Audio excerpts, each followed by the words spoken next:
Before dawn on September 1st, 1939, gunfire breaks the quiet over Poland. At Gleiwitz, a radio tower blames the wrong enemy. A staged attack, stolen uniforms, Operation Himmler. Within 48 hours, Europe is at war.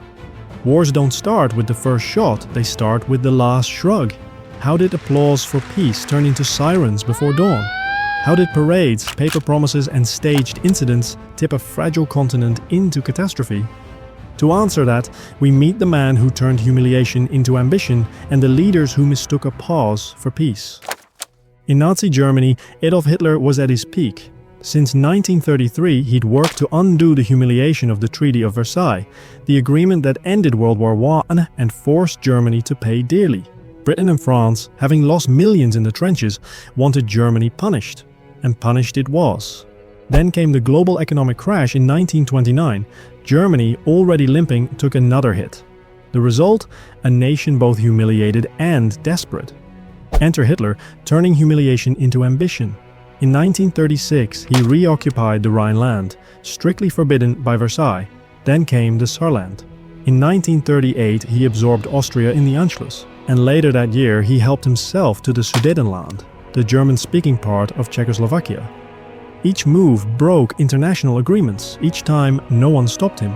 The world watched, frowned, and turned back to their coffee. In Germany, Hitler was cheered. The economy appeared to bounce back, thanks mostly to tanks, not toast. The direction was clear. Germany was gearing for war. Meanwhile, Britain and France were still recovering from World War I. That war had ended just 21 years earlier, like a major war ending in 2004 today. Too soon to forget.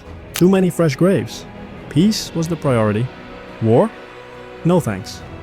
France had a strong army, but politically it was allergic to another offensive war. So it built the Maginot Line, a massive defensive wall stretching from Switzerland to Belgium. Less of a defense strategy, more of a concrete security blanket. Britain had Prime Minister Neville Chamberlain. In 1938, he returned from Munich waving a piece of paper. Peace for our time. What he'd really done was hand Hitler the Sudetenland on a silver platter. Half the UK applauded. The other half rolled their eyes and said, "Next time, maybe don't negotiate with someone who's literally written a book about taking over Europe." Chamberlain likely saw it as buying time to rearm. History saw it as appeasement. To the east, Stalin ruled the Soviet Union with absolute control and a healthy dose of paranoia. His purges decimated the military, but he remained firmly in power. Stalin suspected war with Germany was inevitable, but not yet. The Red Army needed rebuilding. He remembered 1920 when the Soviets tried to push into Poland and got humiliated. He was not keen to repeat that. Poland, meanwhile, was complicated. After being carved up for centuries, it had re-emerged in 1918. Neither Germany nor the Soviet Union liked that. Danzig, now Gdansk, was technically a free city. Germany wanted it back. Poland wanted it to stay Polish. The city, meanwhile, just wanted to be left alone.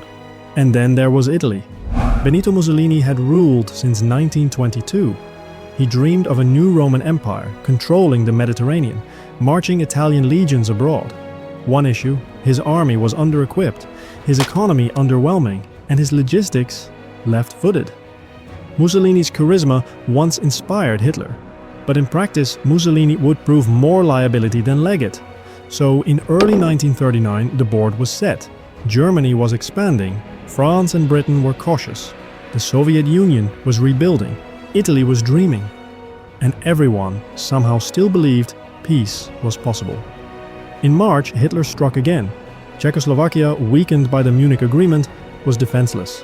Its Prime Minister, Emil Hácha, was summoned to Berlin, where he was threatened, shouted at, and chased around until he signed away his country. He later called it being murdered or committing suicide. On March 15th, German troops entered Prague.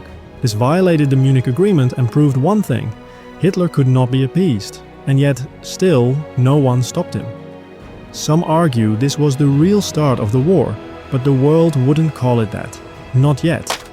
In April, Britain and France guaranteed Poland's independence, which sounded nice on paper. But Poland had a problem. Since 1920, it saw the Soviet Union as its main threat. Now, Germany looked just as bad. Danzig became the spark. Germany demanded it. Poland refused. Poland needed help. But Britain and France were far away.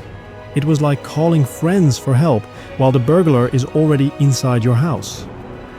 Meanwhile, the Spanish Civil War ended. Fascist Franco won. Why does this matter? Because Spain was the test lab for World War II.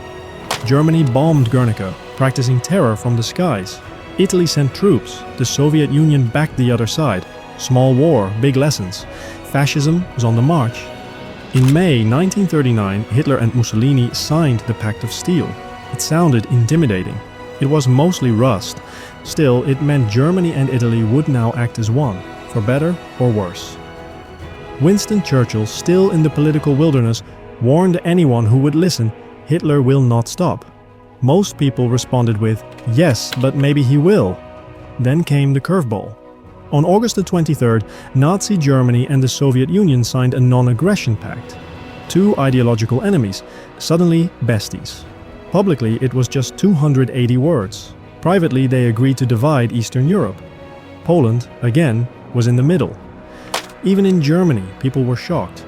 Years of anti-communist propaganda, now followed by handshakes and smiles. With the Soviets neutralized, Hitler was ready, but he needed a reason. Enter Operation Himmler. The Nazis staged fake Polish attacks, complete with SS men in Polish uniforms and even corpses from concentration camps. The Gleiwitz incident was the most infamous, a staged attack on a radio tower complete with a fake rebel broadcast. It was deadly theater. One SS officer, Alfred Notjorgs, later called himself the man who started World War II, because apparently that's something to brag about. At 4:45 a.m. on September 1st, 1939, Germany invaded Poland. The Polish army wasn't weak, but it was unprepared, outnumbered and outgunned. France and Britain had urged Poland not to mobilize, afraid it would provoke Hitler. On September 2nd, Chamberlain issued an ultimatum. Hitler ignored it. On September 3rd, Britain and France declared war. World War II had officially begun. Over 100,000 British children were evacuated to the countryside. Many wouldn't return until 1945. On September 7th, French forces entered the Saarland. Germany's army was mostly in Poland. The French had a chance. They paused. Morale was low. One machine gun nest reportedly halted them. Later, German generals admitted they could have defeated us in 2 weeks. But they didn't, and Poland was left alone. On September 17th, the Soviets invaded from the east. Poland was crushed between two giants, then quiet. Europe had declared war, but didn't fight. This eerie pause became known as the phony war. Britain dropped leaflets over Germany saying, "Stop Hitler." The war had begun. Nothing would be the same. Here we follow the choices, the mistakes, and the lives caught in between. Subscribe and keep exploring World War II, one story at a time.